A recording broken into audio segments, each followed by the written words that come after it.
Inner leaflet, और out वाली को बोलते हैं आउटर लीफलेट। ठीक है, तो आउटर लीफलेट की तरफ ही कार्बोहाइड्रेट्स प्रेजेंट होते हैं, अटैच होते हैं। अगर वो लिपिड के साथ में अटैच हैं तो उनको बोल देंगे ग्लाइकोलिपिड, अगर प्रोटीन के साथ में अटैच हैं तो उनको बोल देंगे ग्लाइकोप्रोटीन्स। तो मेम्ब्रेन कार्बोहाइड्रेट क्या है, ओनली एक्स्ट्रा सेलुलर, जो बाहर की सरफेस है उसी सरफेस के ऊपर मेम्ब्रेन के ऊपर अटैच होते हैं। अगर ये अटैच होते हैं तो इनके क्या क्या काम है, जैसे आरबीसी पे सुना होगा आप लोगों ने कि बहुत सारे इस तरीके के कार्बोहाइड्रेट्स होते हैं जिनको एंटीजन बोलते हैं। एबीओ ब्लड ग्रुप कैसे डिसाइड होता है, इन एंटीजन्स की वजह से ही होता है कि किस तरीके का एंटीजन है आरबीसी की सरफेस पे, वही उसका ब्लड ग्रुप होगा। ठीक है ना। तो इन कार्बोहाइड्रेट्स के क्या क्या फंक्शन हो सकते हैं, सेल रिकॉग्निशन, यानी कि मैंने बताया कि आरबीसी की सरफेस पे किस तरीके का कार्बोहाइड्रेट एंटीजन है उसी तरीके का ब्लड ग्रुप होगा। ठीक है, फिर सेल एडिशन, वही बात कि सेल के साथ में दूसरी सेल के साथ में अटैच होंगे तो ये हो सकते हैं क्योंकि सबसे आउटर साइड में यही तो है, प्रोटीन्स हैं, यही है, पेरीफेरी की प्रोटीन्स आ गई, कार्बो ये ग्लाइकोप्रोटीन्स आ गई, ग्लाइकोलिपिड्स आ गए, यही तो रहेंगे ना आउटर साइड में। तो ये प्रोटेक्शन का काम भी करते हैं, यानी कि कोई भी दिक्कत आएगी सराउंडिंग से तो सबसे पहले इन्हीं के ऊपर तो आएगी, क्योंकि सबसे आउटर साइड में यही है। सेल सेल इंटरेक्शन, ये सेल है, इसको कोई सिग्नल देना है तो ये इन्हीं के थ्रू इंटरेक्शन करेगा, दूसरी सेल से कम्युनिकेट करेगा। ठीक है, रिसेप्टर इंटरेक्शन, ये तो आप लोगों को पता ही है जो चीजें मैंने बताई। मेम्ब्रेन एसिमेट्री, जैसे कि हम लोगों ने अभी अभी बात की, ये आउटर लीफलेट है, ये इनर लीफलेट है, यानी कि साइटोप्लाज्म वाली साइट है। ठीक है, तो इनर लेयर पे ये लिपिड की बाई लेयर है, इनर लेयर का कंपोजिशन और आउटर लेयर का कंपोजिशन क्या सेम होता है, अगर दोनों लेयर का कंपोजिशन सेम होगा तो उसको तो बोलेंगे हम लोग सिमेट्री। लेकिन अभी अभी हम लोगों ने पढ़ा कि आउटर साइड में लिपिड अटैच होते हैं, इन साइड में नहीं होते हैं, तो एक असमानता तो यही मिल गई आप लोगों को। बाकी कितने तरीके के लिपिड्स होते हैं उनके बेसिस पे भी एसिमेट्री होती है। लिपिड्स का आप लोग सेपरेट क्लास में जाकर देखोगे ना, तब आप लोगों को पता चलेगा कि जो लिपिड्स होते हैं उनके बहुत सारे टाइप होते हैं। जैसे ये कोई लिपिड है, इसके साथ में फॉस्फेट अटैच था, लेकिन इस फॉस्फेट के बाद में भी कोई बल्की ग्रुप जैसे कि कोलिन है वो अटैच हो गया, तो इसको बोल देंगे फॉस्फोटाइडल कोलिन वाला लिपिड। ये स्पिंगोमाइलिन है, इसके साथ में कोलिन अटैच हो गया तो इसको बोल देंगे स्पिंगोमाइलिन। इसी तरीके से सेरीन ऐड हो गया तो इसको बोल देंगे फोस्फोटाइडल सेरीन, फोस्फोटाइडल इनोसिटोल, फोस्फोटाइडल एथेनेमिन। तो इतने तरीके के लिपिड्स होते हैं, इनको आप लोगों को अभी माइंड पे नहीं लेना है, अभी इतना समझना है कि ये जो बाइलेयर होती है ये दोनों तरफ का जो कंपोजिशन है वो डिफरेंट होता है, इसलिए इसको एसिमेट्री प्लाज्मा मेम्ब्रेन बोलते हैं, मेम्ब्रेन की एसिमेट्री कहा जाता है। ठीक है, यहाँ तक क्लियर है। तो आगे की चीजें मैं समझाता हूँ कि इस सेल की जो प्लाज्मा मेम्ब्रेन है उसको कौन कौन अफेक्ट कर सकता है, ऐसे कोई फैक्टर्स बताइए और उनको एक्सप्लेन कीजिए आप, या फिर ऑब्जेक्टिव है तो आप लोगों को ऑप्शंस मिल जाएंगे। देखो ये लिपिड है, मैंने बताया ये लिपिड के पास में ये टेल्स है। ठीक है, मान लेते हैं एक बार के लिए एक बार के लिए कि इन टेल्स की लेंथ है वो 1 माइक्रोमीटर है। यहाँ पर कोई दूसरी सेल है, उसके पास में ये लिपिड्स हैं, उनकी टेल है, उनकी लेंथ है वो 4 माइक्रोमीटर है। यहाँ पर कोई और सेल है जिसके पास में लिपिड्स हैं, वो इसी तरीके के हैं लेकिन उनके बीच में डबल बॉन्ड नहीं है, यानी कि सैचुरेटेड लिपिड्स है। ठीक है, यहाँ पर कोई सेल है, देखना एक बार के लिए मैं हाइड हो जाता हूँ, इसको समझना बहुत ज्यादा जरूरी है। ठीक है, तो यहाँ पर कोई लिपिड है जिनके पास में अनसैचुरेटेड लिपिड्स है, तो ये थोड़े दूर दूर होंगे। अब देखना कि ये क्या है, 37 डिग्री पे है। अगर 3 डिग्री टेम्परेचर और बढ़ा दिया जाए ऐसी सेल के लिए तो वो डिस्टर्ब हो जाएगी। 40 डिग्री सेंटीग्रेड पे अगर इसको रखा तो ये मेम्ब्रेन क्या है, इसकी फ्लूइडिटी इंक्रीज हो जाएगी, इसकी फ्लेक्सिबिलिटी इंक्रीज हो जाएगी। लेकिन क्या इस सेल को भी 40 डिग्री सेंटीग्रेड टेम्परेचर पे रखेंगे तो क्या इसकी फ्लूइडिटी इंक्रीज हो जाएगी? अभी नहीं होगी, क्योंकि इन लिपिड्स के पास में जो कार्बन चेन की लेंथ है ना वो ज्यादा है, इसलिए ये ज्यादा टेम्परेचर को टॉलरेंट कर सकते हैं। इनके बीच में बॉन्ड भी तो ज्यादा होंगे ना, लेंथ ज्यादा है, तो इसलिए ये 43 तक मान लेते हैं कि तब जाकर डीनेचर होगी, इसकी फ्लूइडिटी इंक्रीज होगी, इसका टीएम ज्यादा होगा। ठीक है, अब है ये वाली कि यहाँ पर सेचुरेटेड फैटी एसिड है ओनली, तो इस सेल को मान लेते हैं कि 42 डिग्री सेंटीग्रेड पे इंक्यूबेट किया तो इसकी प्लाज्मा मेम्ब्रेन की फ्लूइडिटी है वो इंक्रीज होने लग जाती है। क्या इस सेल को भी 42 डिग्री सेंटीग्रेड की रिक्वायरमेंट होगी? नहीं होगी, क्योंकि इनके बीच में गैप ज्यादा है, अनसेचुरेशन है, अनसेचुरेटेड फैटी एसिड की चेन्स हैं, डबल बॉन्ड हैं, जो कि यहाँ पर अनसेचुरेशन बढ़ा रहे हैं। ठीक है, तो देखिए अब समझिए कि फैक्टर से टेम्परेचर को इंक्रीज करेंगे तो मेम्ब्रेन की फ्लूइडिटी इंक्रीज होगी, ये समझ में आ गया। टेम्परेचर को डिक्रीज करेंगे तो जनरली डिक्रीज होगी फ्लूइडिटी, ये पता है आप लोगों को, क्योंकि ये बॉन्ड्स टेम्परेचर से ही तो ब्रेक डाउन होंगे ना।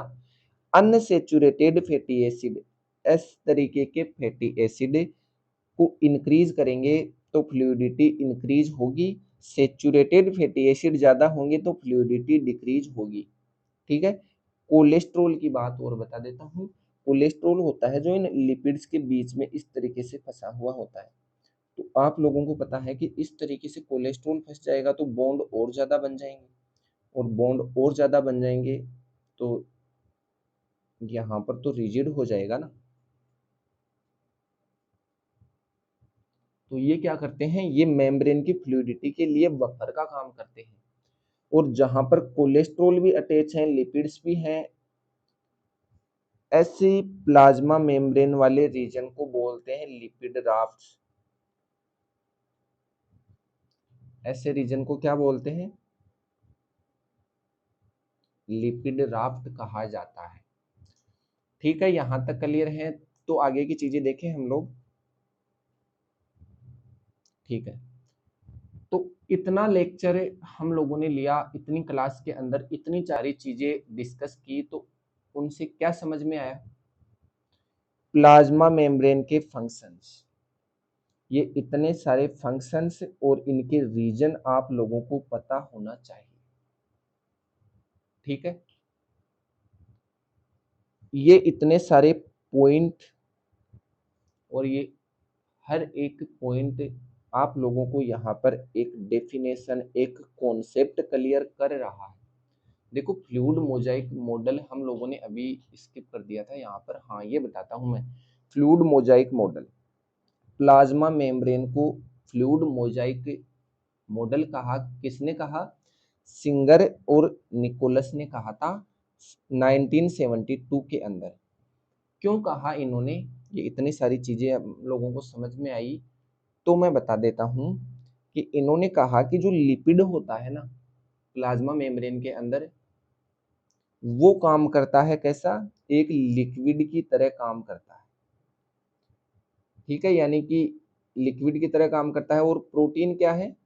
प्रोटीन सॉलिड स्ट्रक्चर की तरह काम करती है। और प्रोटीन डिफरेंट तरीके की होने की वजह से ये प्लाज्मा मेम्ब्रेन के अंदर डिफरेंट डिफरेंट दिखाई देती है। कैसी दिखाई देते हैं मैं बताता हूँ। इन्होंने बताया कि ये लिपिड्स तो क्या है, ये लिक्विड तरीके की स्ट्रक्चर बनाते हैं जो कि फ्लेक्सिबल होती है, लेकिन इसके अंदर डिफरेंट तरीके की प्रोटीन्स होती हैं इस तरीके की।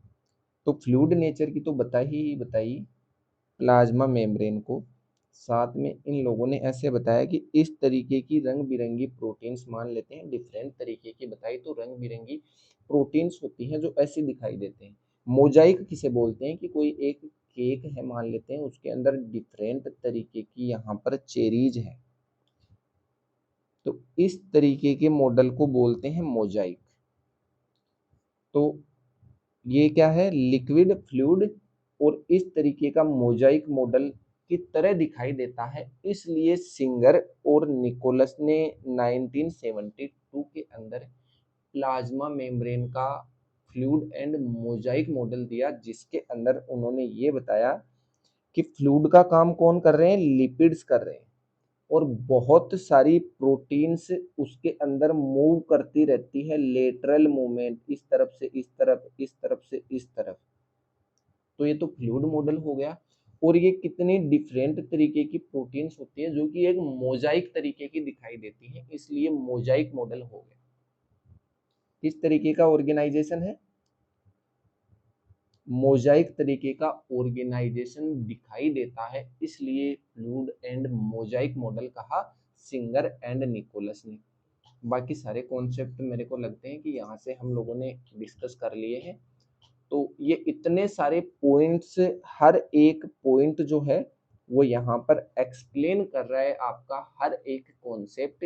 ये सब चीजें आप लोगों को बाय रीजन पता होनी चाहिए प्लाज्मा मेम्ब्रेन के बारे में। पहले ये देख लीजिए आप लोग कि इस तरीके के नोट्स आप लोगों को पीडीएफ में मिलेंगे। ठीक है, तो मिलते हैं नेक्स्ट लेक्चर में, तब तक के लिए धन्यवाद। Thank you so much. अपने फ्रेंड लोगों को शेयर कीजिए और बताइए हमारी क्लासों के बारे में।